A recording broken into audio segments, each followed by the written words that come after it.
தெருநாய்களை அப்புறப்படுத்த உத்தரவு பிறப்பிக்கப்பட்டிருக்கிறது. கூடுதல் விவரங்களோடு செய்தியாளர் ராமகிருஷ்ணன் நம்மோடு இணைந்திருக்கிறார். உத்தரவு தொடர்பான விவரங்கள் ராமகிருஷ்ணன்.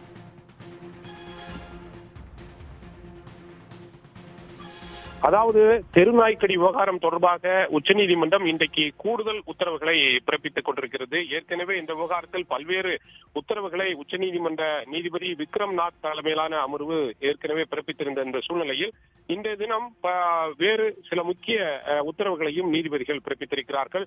அந்த வகையில தேசிய நெடுஞ்சாலைகள் மற்றும் நெடுஞ்சாலைகளில் சுற்றி திரியும் விலங்குகளை உடனடியாக பிடித்து அங்கிருந்து அப்புறப்படுத்த வேண்டும், அதனை உரிய காப்பகத்தில் விட வேண்டும் என்று அனைத்து மாநிலங்களுக்கும் உச்சநீதிமன்றம் இன்றைக்கு தனது உத்தரவை பிறப்பித்திருக்கிறது.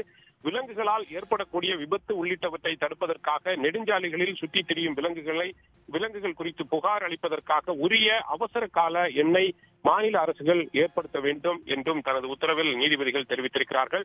நீதிமன்றத்திற்கு உதவுவதற்காக நியமிக்கப்பட்ட வழக்கறிஞர் மாநிலங்கள் தாக்கல் செய்த பிரமாண பத்திரங்களை ஆய்வு செய்து சமர்ப்பித்த அறிக்கையை பதிவு செய்யப்பட வேண்டும் என்றும் இந்த உத்தரவின் ஒரு பகுதியாக இது இருக்கும் என்றும் நீதிபதிகள் தெரிவித்திருக்கிறார்கள். நீதிமன்றத்தினுடைய உத்தரவுகள் உறுதியாக கடைபிடிக்கப்படுகிறதா என்பதை ஒவ்வொரு மாநிலமும் யூனியன் பிரதேசங்களும் விரிவான பிரமாண பத்திரங்கள் உச்சநீதிமன்றத்தில் தாக்கல் செய்ய வேண்டும் என்றும் நீதிபதிகள் தெரிவித்திருக்கிறார்கள்.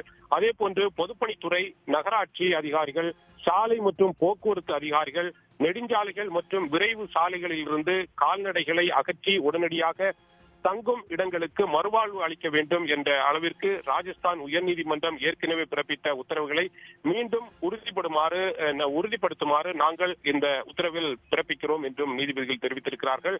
மாநில அரசுகள் 2 வாரங்களுக்குள் அரசு மற்றும் தனியார் கல்வி சுகாதார நிறுவனங்களை அடையாளம் கண்டு தெருநாய்கள் நுழைவதை தடுக்க வளாகங்கள் வேலிகள் போட்டு பாதுகாப்பை உறுதி செய்ய வேண்டும் என்றும் நீதிபதிகள் தெரிவித்திருக்கிறார்கள். அனைத்து நிறுவனங்களின் நிர்வாகம் சம்பந்தப்பட்ட வளாகத்தை பராமரிக்க ஒரு அதிகாரியை நியமிக்க வேண்டும். நாய்கள் நுழையாமல் தடுப்பதற்கு உரிய பாதுகாப்பு நடவடிக்கைகளை நிறுவனங்கள் ஏற்படுத்தியுள்ளனவா என்பது குறித்தும் அறிக்கையில் தெரிவிக்க வேண்டும். நகராட்சி அதிகாரிகள், பஞ்சாயத்தில் உள்ள அதிகாரிகள் எந்த வளாகங்களை ஆய்வு செய்ய வேண்டும் என்பது குறித்தும் நீதிபதிகள் பல்வேறு உத்தரவுகளை பிறப்பித்திருக்கிறார்கள். விலங்குகளால் ஏற்படக்கூடிய விபத்து உள்ளிட்டவற்றை தடுப்பதற்காக நெடுஞ்சாலைகளில் சுற்றித் திரியும் விலங்குகள் குறித்து புகார் அளிப்பதற்காக உரிய அவசர கால எண்ணை ஏற்படுத்த வேண்டும் என்றும் பல்வேறு உத்தரவுகளை நீதிபதிகள் பிறப்பித்திருக்கிறார்கள். ஏற்கனவே இந்த தெருநாய்க்கடி விவகாரம் தொடர்பாக நாடு முழுவதும் பல்வேறு விதமான விபத்துக்கள் ஏற்பட்டு பலர் உயிரிழந்திருக்கின்ற இந்த சூழ்நிலையில் தான் ஏற்கனவே நீதிபதிகள் பல்வேறு முக்கிய உத்தரவுகளை பிறப்பித்திருக்கின்ற இந்த சூழ்நிலையில் நெடுஞ்சாலைகள் மட்டுமில்லாமல் நிறுவனங்களுக்கு வெளியே சுற்றித் திரியும் நாய்களை கட்டுப்படுத்துவது தொடர்பாகவும் நீதிபதிகள் இன்றைய தினம் உத்தரவுகளை பிறப்பித்திருக்கிறார்கள். உடனுக்குடன் செய்திகளை தெரிந்து கொள்ள சன் நியூஸ் பெல் ஐகானை கிளிக் பண்ணுங்க.